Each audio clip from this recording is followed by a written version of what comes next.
Tak, a je to tu. Vieme už cca širšiu nomináciu Slovenska na majstrovstvá sveta. Upozorním, finálna nominácia na šampionát nie je ešte asi dokončená, lebo hokejový zväz je v tomto perfektný, čo sa týka komunikácie. Až nedávno sme sa dozvedeli o posilnení Kocha alebo Kelena. Berte túto moju súpisku ako zatiaľ iba teoretickú.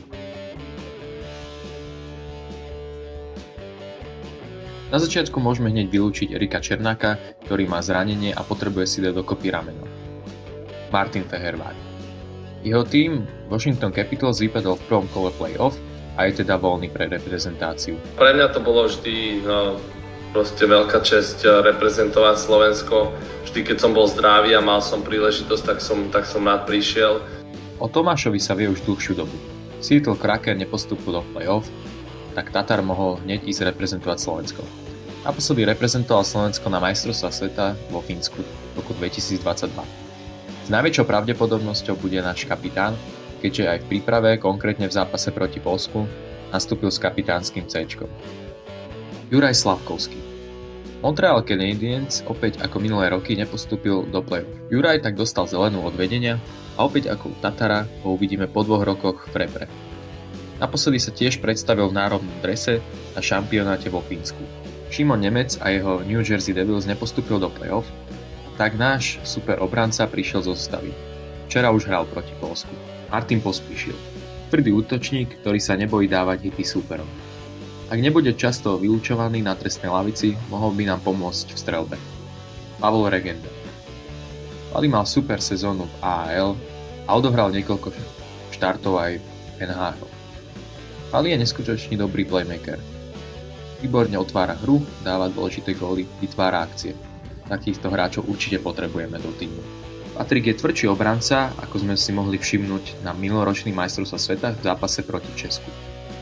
Kellerman nemal ani pôvodne dojsť kvôli rodinným záležitostiam, ale nakoniec sa dohodol s Miroslavom Šatanom, že dojde.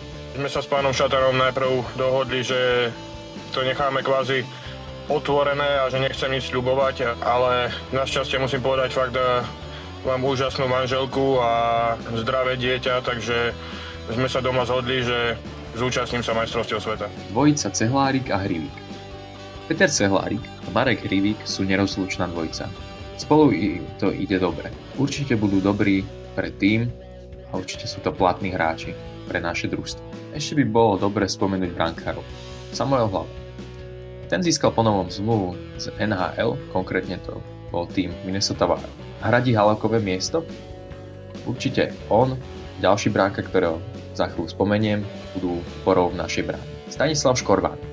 Opora Michaloviec, podľa môjho skromného názoru najlepší náš bránkár v Extralige, sa predstaví na majstrovstvo sveta po druhýkrát. Poďme sa ale pozrieť na naše zápasy. Hráme v skupine B. Začneme proti Nemcom, s ktorými nemáme až takú dobrú víťaznú šnúru, ale opäť je to iba štatistika a je to určite zdolateľný super. Téma země, môj Kazachstán. Teraz si poviete Kazachstan. Easy! Pripomeniem vám ale tento zápas. Kazachovia vyhrávajú 4-3 po samostatný nájazd. Cože?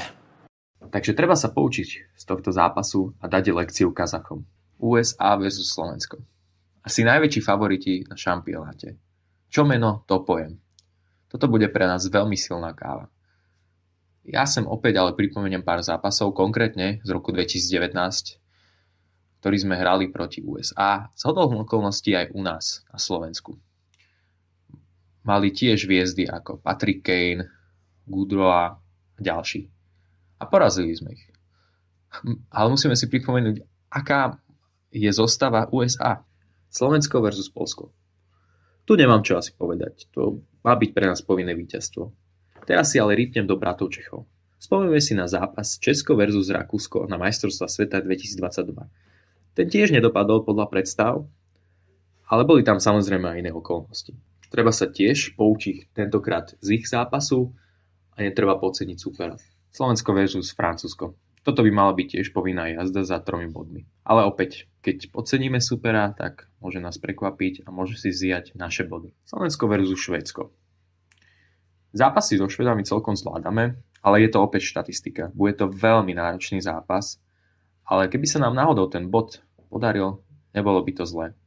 Môžeme si spomenúť na minulý rok majstrovstvá sveta, kde sme podľahli Kanade až po nájazdoch. Takže mohlo by sa niečo podobné zopakovať. A nakoniec treba povedať, že pre Craiga Ramseyho je toto asi posledný šampionát, kde bude hlavným trénerom. Takže pre neho uhrať medailu, to by bola bomba. Ale pre nás bude vždy základný cieľ štvrťfinále. Budem rád, ak zvážiš odber tohto kanálu a neutečie ti žiadne hokejové video. Čau.